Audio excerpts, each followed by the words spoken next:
અત્યારે એક મસ્ત મજાનું નાટક બતાવવાના છે, તો એકદમ મફત બતાવવાના છે, તો દરેક ગામના લોકો આ નાટક જોવાઓ,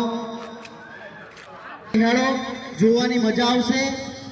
તો દરેક ગામના લોકોને એક વિનંતી છે કે આવીને બેસો, બહુ મજા આવશે અને આ સમજવા માટેનું છે, ગામની સ્વચ્છતા માટેનું આ નાટક છે। વાત શીખવાડીને ગઈ છે કે તમે અમુક ગામડાની અંદર અત્યારે સ્વચ્છતા ચાલુ થઈ ગઈ છે।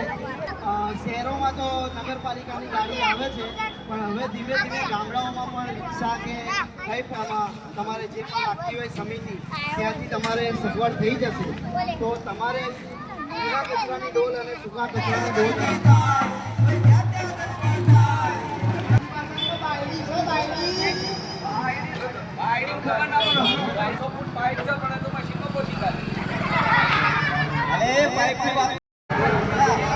બોલ।